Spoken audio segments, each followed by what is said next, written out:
Now in that,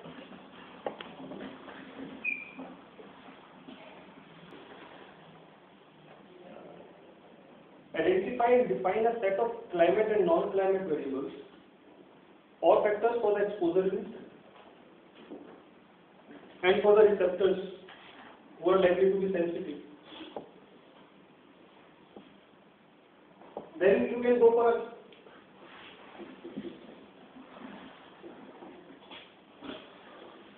climate scenarios. Don't forget that the classification of climate influencing climate adaptation decision and the maladaptations. So you want to have a scenario for the climate factors as well as non-climate factors.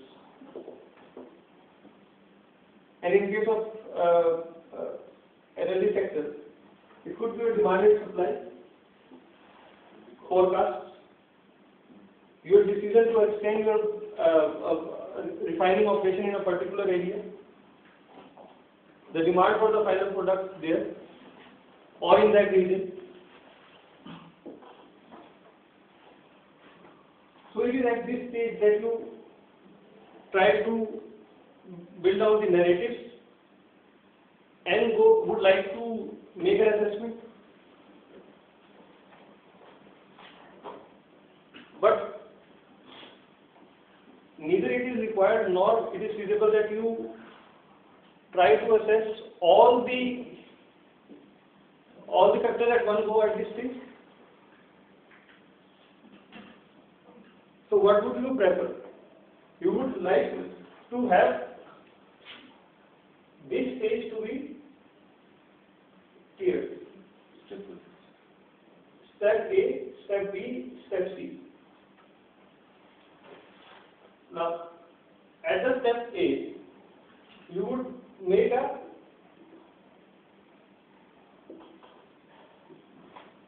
preliminary inquiry. Then, okay, these are the broad factors which I have to take into account. And at this stage, you are just identifying. Then you will say, okay, let me quantify it, the extent of risk. But at this stage, you would look at it more of a as in generic in the sense of your risk analysis.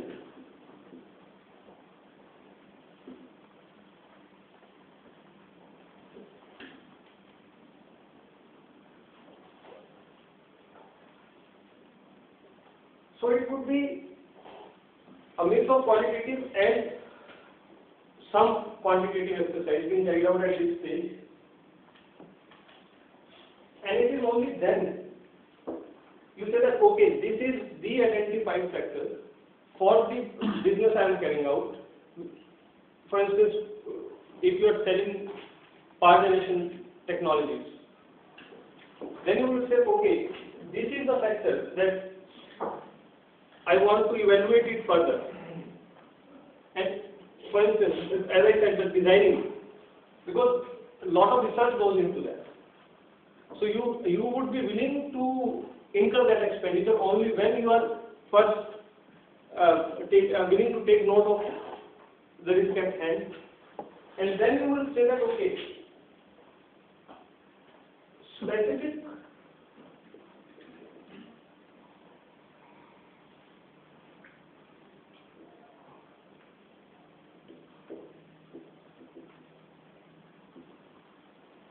then you decide, okay, this is a factor, how far it can be quantified. So all these three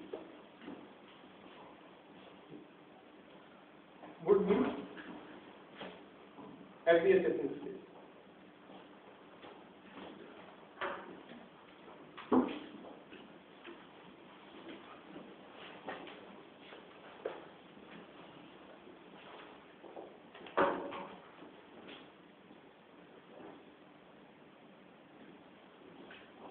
So the questions which you would be asking and repeating is, what is the lifetime of a decision? Over what period are the benefits of the decision expected to be realized? And it would involve huge some cost, but is it going to deliver some benefit? For the organizational goal, you may find that okay, there is no point of carrying out that huge expenditure, but the policy sector would force you to do that. So that is why at the first stage you need to be very specific. What is the scope of freedom you have at your end? And is it internal or is it being forced on your organization? Which climate variables are likely to be significant in relation to meeting your decision criteria? How might future changes in these climate variables affect your decision and ability to meet your decision?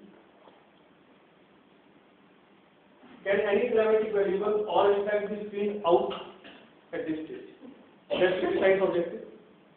Because you do not end up spending too much time in collecting information for a factor which you find that okay, it is irrelevant at the second on the screen. What other non-climate factors could also be relevant in relation to your meeting? Then it is the tier 2 and tier 3 stage. Which tools should be used to analyze it? Do these reflect the scale of the problem, its complexity and data availability?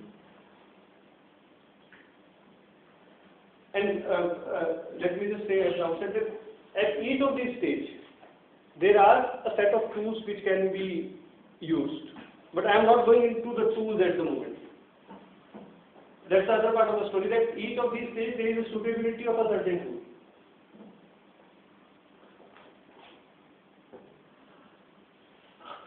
Could other tools be adopted which would allow more explicit consideration of climate change risk, the probability, uncertainty and the key assumptions?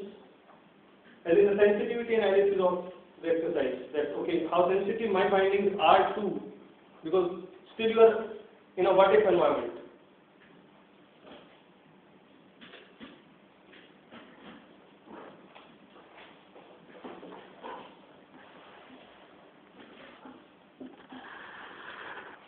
Now this brings us to stage 4.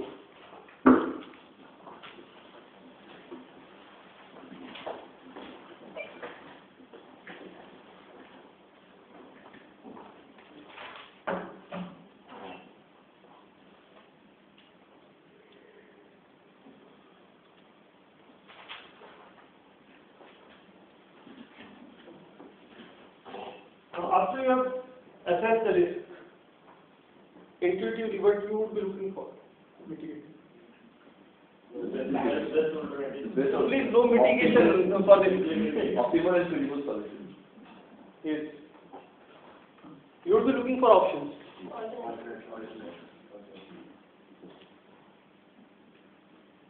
Then identify options.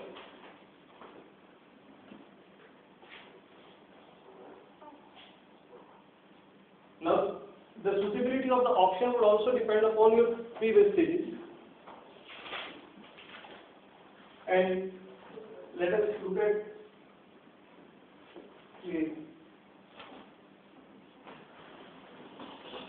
what type of options should be considered.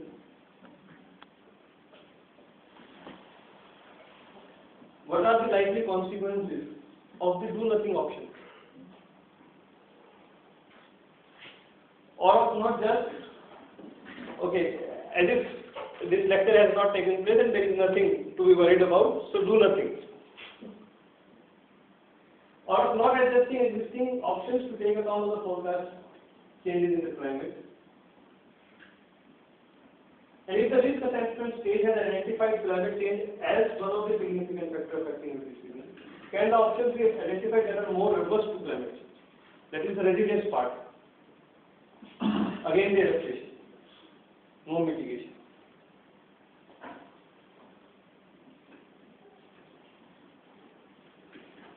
Okay. We discussed that no regret options, low regret options, and the win-win options. So can no regret or low regret options be identified?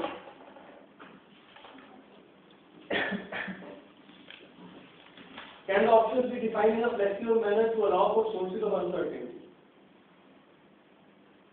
I think you may not be pushing your suppliers too much, knowing that there is, the available technology is not there.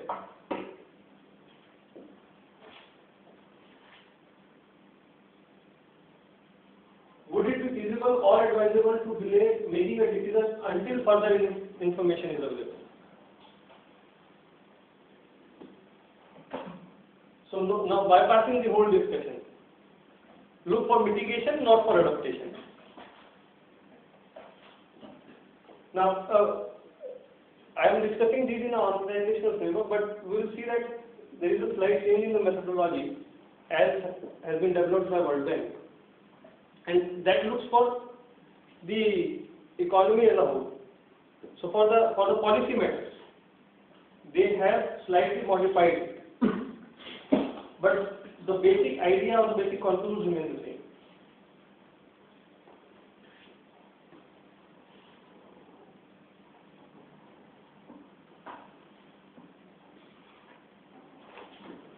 So we have discussed stage 4.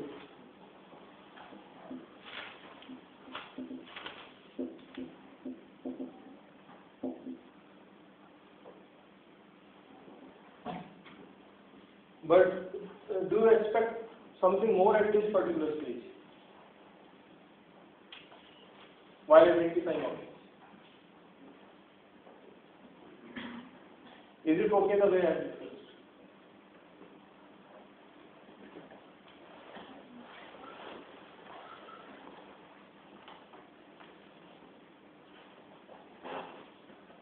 We are not taking into consideration the cost options, final options.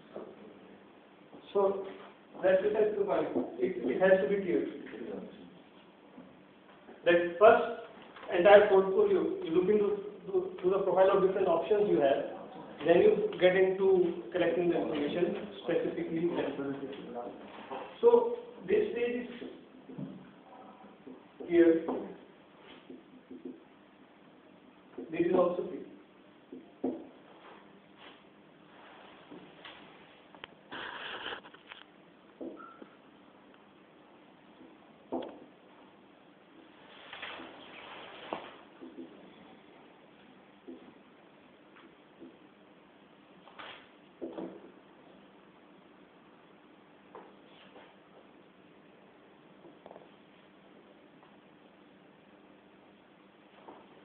How does the option under consideration rate in relation to the criteria and the risk assessment endpoints established at stage 2?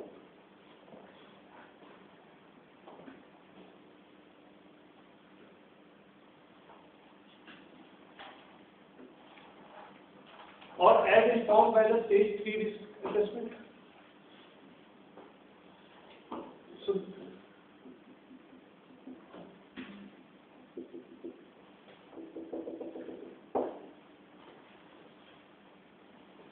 this stage is also clear.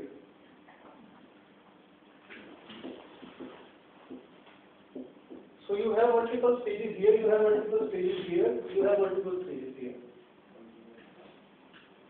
And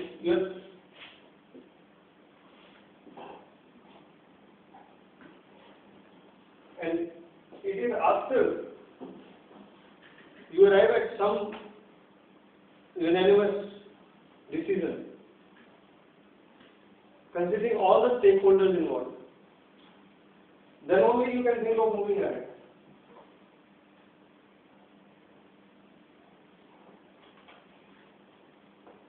And the objective of this stage is to ensure that you have a robust option being identified, and at the stage of defining the decision-making criteria, you would be thinking of, okay, is that to be understood in the terms of cost, or welfare or your strategic objective. And it is only then that you move to the next stage, which is stage 6.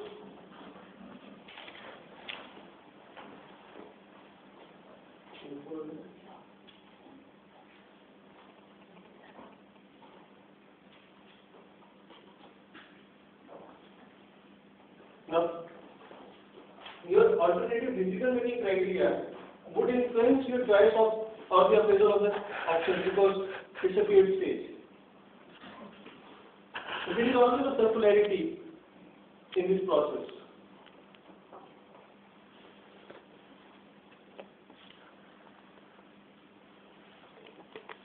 Now, before that is what I was saying, that before moving to this stage,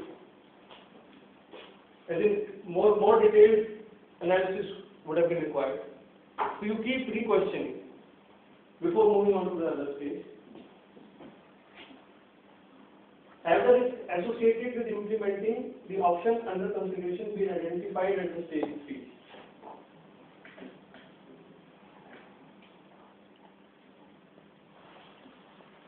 So now we come to the stage where you are